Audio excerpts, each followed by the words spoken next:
Bien, hola chicos, continuamos con la contabilidad y el proceso contable. En esta cuarta parte vamos a presentar la técnica contable por excelencia que es la partida doble. Así que haremos una introducción teórica y luego habrá una última parte en la que veremos algunas cuestiones prácticas. Así que comencemos.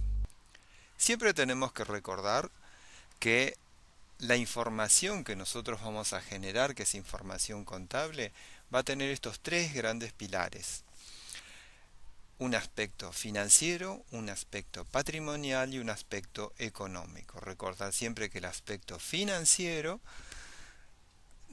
se refiere básicamente al flujo de dinero y a la capacidad de generar dinero que tienen los entes. La información económica hace referencia específicamente al resultado, considerando al resultado como la variable económica, o sea, la mayor o menor riqueza autogenerada por el ente.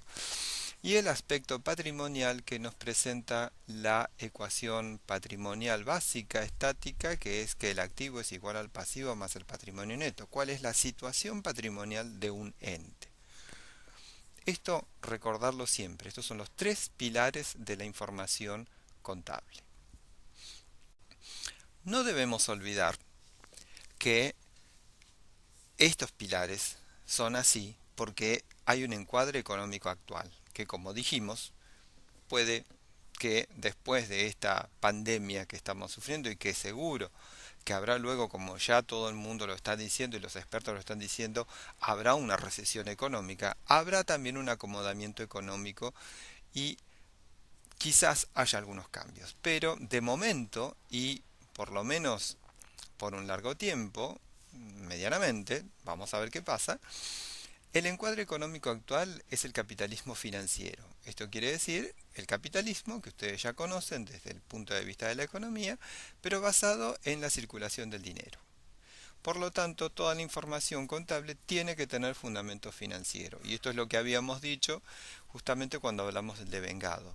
Lo que registramos como devengado es aquello que ya produjo o tiene la posibilidad de generar movimiento de dinero en el futuro. Bien, vamos a tener que hablar de nuevo de este señor. Este señor es muy importante para nosotros y me van a permitir hablar un poco en italiano porque este señor se lo merece. Questo signore è Fra Luca Pacioli. Lui era un frate italiano che è nato nel 1445 ed è morto nel 1517. Questo signore ha scritto un'opera molto importante per la nostra disciplina. Lui era matematico e scrisse un'opera in 14 volumi di aritmetica e geometria delle proporzioni e la proporzionalità. Nel volume 11, nel titolo 9, lui scrisse dei conti e delle scritture. Questa è la parte più fondamentale per noi, perché cosa ha scritto in questa parte? Lui ha sistematizzato le pratiche dei commercianti italiani, come facevano questi commercianti le registrazioni delle loro operazioni. Principalmente lui ha seguito la forma di registrare di un commerciante importante di Venezia. Cosa faceva questo signore? Ogni operazione che lui faceva una registrazione con almeno due conti o partite. Perciò noi diciamo che questa è la parte più importante, perché lui ha fatto la sistematizzazione della tecnica contabile. Questa è la prima parte, la parte tecnica della contabilità. Ma con tutti gli anni che hanno passato, questa disciplina è diventata in una disciplina scientifica con vari campi di studio. Bien, espero que hayan entendido, lo he dicho bastante simple como para que se pueda entender. Recordar que el italiano, el castellano, el portugués y el francés derivan del latín y son idiomas que tienen bastante similitud. Sobre todo el italiano y el castellano comparten casi el 70% de las raíces de las palabras. Bien, hablamos entonces de esta técnica que este señor tan importante para nosotros, Fra Luca Pacioli, sistematizó las prácticas de los comerciantes italianos y en particular de un comerciante veneciano, eh, que cada operación que realizaba hacía una registración en al menos dos cuentas o dos partidas, como se dice en italiano, y nosotros también seguimos hablando de cuentas o partidas. Cuentas o partidas son sinónimos para nosotros. Entonces él sistematizó y lo tradujo en una técnica, la técnica de la partita doppia en italiano o partida doble en español, en castellano. Cabe aclarar que la contabilidad no es que empiece como conocimiento en el 1494 con esta escritura, sino que eh, la contabilidad como forma de lenguaje para eh, registrar los movimientos comerciales y los movimientos de bienes nace antes de la escritura.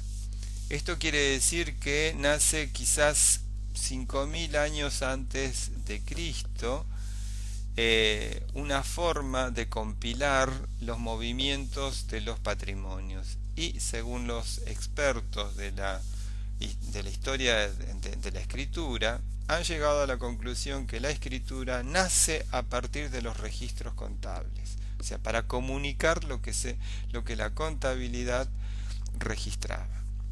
Este señor en 1494, ¿qué hace? Sistematiza las prácticas de los comerciantes italianos. En español, en castellano, se traduce directamente de partita doppia, partida doble. Pero bueno, en esos siglos, con la invención de la imprenta, eh, esta obra pudo salir justamente de Italia y tocar otros centros comerciales importantes, como en esos momentos estaban siendo lo que ahora conocemos como Holanda o Países Bajos y, por supuesto, Inglaterra. Entonces fue tomada por los comerciantes ingleses y también fue tomada por el Estado inglés. Entonces, en inglés, ellos lo tradujeron al inglés y lo denominaron double entry, o sea, doble entrada, ¿sí? Pero había otros interesados también en mejorar justamente la comunicación de los negocios, y los portugueses, que fueron los grandes descubridores durante el siglo XV, o sea, durante todo el 1400, eran comerciantes a lo largo de todo el Atlántico Oriental y todo el Índico. Entonces ellos tomaron esta práctica y por supuesto que la tradujeron a su idioma. En portugués de Portugal se dice partidas dobradas, o como dicen nuestros vecinos brasileños, partidas dobradas, porque la pronunciación es un poco distinta. También ya en el siglo XVI, el imperio francés, el gran reino francés, a través de todos los reyes, los famosos Luises, a partir de Luis XIII, XIV, XV y bueno, el último que fue el XVI, también adoptaron esta técnica, porque también comenzaron a expandirse por el mundo y la tradujeron al francés como partie double. Los alemanes también adoptaron esta técnica, porque también eran los alemanes durante muchos siglos fueron los grandes comerciantes del norte de Europa y del centro de Europa, y tenían mucha comunicación con Italia. Entonces adoptaron esta técnica y la tradujeron al alemán. En alemán esto se pronuncia Doppelten Buchführung. Y Ustedes ven ahí unas letras bastante impronunciables, parecería que hay una R que está al revés, una N que también está al revés, o sea, complicado. Pero bueno, esto está escrito en alfabeto cirílico y es el alfabeto que actualmente se utiliza en Rusia, Bulgaria, Ucrania, Bielorrusia y otros países del centro de Asia. Eh, o sea, esto está escrito en ruso específicamente. ¿Por qué? Porque en el siglo XVIII el emperador Pedro segundo, perdón, Pedro el Grande, eh, él quería europeizar Rusia y entonces tuvo mucho contacto con los holandeses y con los italianos. Entonces vio que esta forma de registración era buena para los negocios. Esto se pronuncia Dvojenaya Zalis. Así que fíjense, si ustedes googlean si ustedes googlean, van a ver que esta partida doble está también en otros idiomas, en otros alfabetos, chino, japonés, hindi, árabe, por supuesto, armenio, que son distintos alfabetos que se usan en el mundo. Y quiere decir esto que la partida doble es uno de los grandes ejemplos de la globalización. Los italianos fueron los primeros globalizadores del mundo, no los primeros, ¿no? Pero de esta época, ¿sí? Desde el año 1000 en adelante, los italianos fueron uno de los grandes globalizadores del mundo, así que hay que tenerlos en cuenta. Hubo distintas globalizaciones, ¿sí? El Imperio Romano fue un globalizador, los árabes fueron también globalizadores, y los italianos con el comercio que se empezó a desarrollar en Italia a partir del siglo, específicamente se desarrolló mucho más a partir del siglo XIII, o sea, del 1200, aunque ya había antecedentes, eh, lograron comunicar el Oriente y Occidente, conocido hasta esa época, por supuesto. Eran los grandes comerciantes y sus barcos navegaban por varios mares. Entonces ellos llevaron todas estas prácticas comerciales a lo largo de todo el mundo conocido. Cuando España descubre América, este conocimiento pasó también acá. Así que fíjense lo importante que es este conocimiento. Es la base, como decíamos, como yo decía en italiano, es la base técnica de la disciplina. Pero sabemos que la contabilidad pasó por varias etapas y, como hemos visto en la unidad 1, tiene varios campos de estudio, los distintos segmentos. La partida doble es la base, ¿sí? De allí se expandió el conocimiento y buscó otros sectores. Pero si a lo largo de la carrera ustedes van a ir viendo que esta partida doble nunca desaparece. Así que bueno, es muy interesante esto. Vamos a ver cuáles son algunos de los principios básicos que todavía siguen vigentes en nuestros años, en la actualidad, y que son importantes de ser observados. ¿Cuáles son las reglas o principios básicos de esta técnica de la partida doble? Primero, ¿recuerdan ustedes cuando nosotros estuvimos estudiando los hechos económicos? Decíamos que un hecho económico, cuando fehacientemente decimos que hay un hecho económico, también decíamos que este hecho económico iba a afectar a por lo menos dos elementos de la estructura patrimonial. Eso decíamos en la unidad 2, pero ya vimos en la unidad 3 que a estos elementos les otorgábamos un nombre y esos nombres nosotros los denominábamos cuentas o partidas. Entonces podemos decir que todo hecho económico va a afectar a por lo menos dos cuentas o partidas. Una cuenta se verá afectada en su debe y la otra cuenta se verá afectada en su haber. Esto es para que se mantenga la igualdad. Si hay más de dos cuentas, entonces Habrá cuentas que estarán afectadas en el debe y las otras en el haber para que se mantenga la igualdad. Cuando nosotros hagamos una registración, una anotación en el debe, vamos a decir que estamos haciendo un débito en la cuenta. O lo que es lo mismo, utilizaremos el verbo debitar. Estamos debitando en la cuenta. Si nosotros anotamos o registramos en el haber de la cuenta, diremos que estamos haciendo un crédito en la cuenta, o utilizaremos el verbo acreditar, diremos que estamos acreditando en esa cuenta. Entonces, principio básico, como mínimo, todo hecho económico afectará a dos cuentas o dos partidas. De ahí viene la partida doble. Siempre como mínimo tiene que haber dos partidas, dos partes que se vean afectadas. Y debitaremos o acreditaremos, ¿sí? Según el lado en el que esté la anotación. Y fijarse bien esto, que ya se colocó el debe del lado de la izquierda y el haber del lado de la derecha. Estas son nomenclaturas básicas de la escritura contable. Vean que por ahí hay algunos términos que se repiten, como débito y crédito, ¿sí? Estos son nombres de eh, estas convenciones, ¿sí? Que nosotros utilizamos como lenguaje propio de la contabilidad. ¿Por qué se llama debe? ¿Por qué se llama haber? Esto en algún momento tuvo un origen específico, viene de la época de los romanos esto,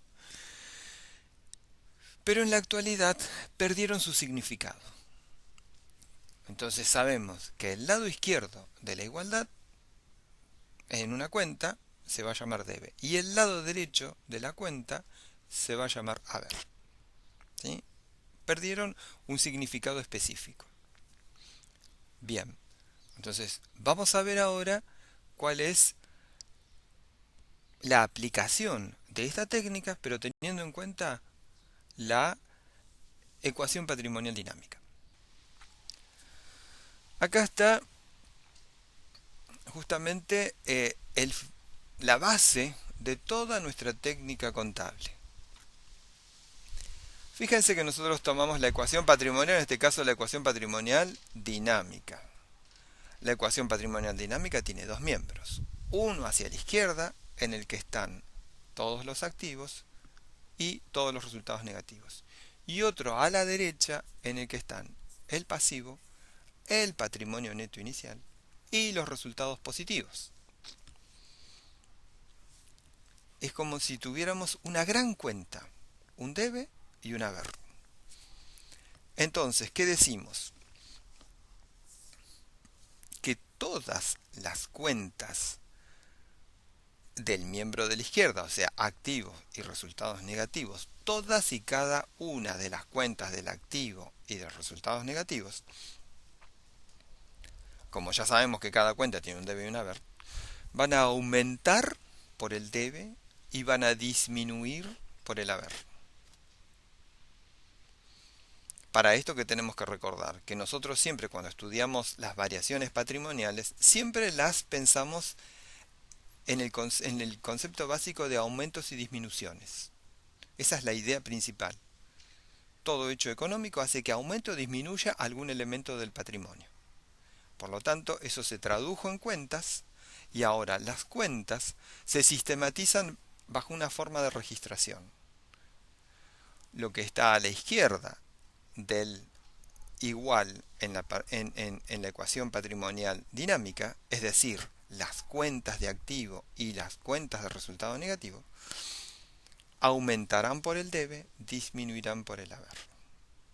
Porque está a la izquierda, entonces aumentan por el debe que está a la izquierda.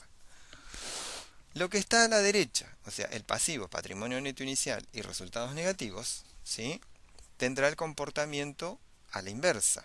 Como están hacia la derecha, las cuentas de estos tres elementos, pasivos, patrimonio neto y resultado positivo, aumentarán por el haber, o sea que acreditaremos, y disminuirán por el debe. Estos son los principios básicos de esta técnica de la partida doble. Es una técnica muy vieja para nosotros. La sistematización que hizo Fra Luca Pacioli fue en 1494. Hay otros antecedentes, ¿sí? Pero esta es la que tuvo mayor difusión y la más sistematizada y la mejor explicada en la obra que escribió este fraile franciscano. Pero sus principios básicos, si ustedes tuvieran la oportunidad de leerlo, de leer los originales, verían que estos principios básicos se siguen manteniendo. O sea que es una técnica que se venía utilizando, que él sistematizó y que sigue vigente. ¿Hay antecedentes mucho anteriores? Sí, hay antecedentes de la época de los romanos, hay antecedentes de los árabes que tomaron seguro por las conexiones que tenían con el mundo antiguo, eh, pero esta obra y la denominación partida doble, ¿sí? Que es de 1494, eh, es la que sigue vigente en la actualidad. Volvemos a repetir, ¿por qué se llama partida doble? Porque todo hecho económico debe registrarse por lo menos en dos partidas o cuentas, ¿sí? La palabra partida o cuenta son sinónimos. Entonces, cuenta doble. Por eso es que en inglés se llama doble entrada, ¿sí? Porque hay dos cuentas que entran a la registración. Bien, sigamos.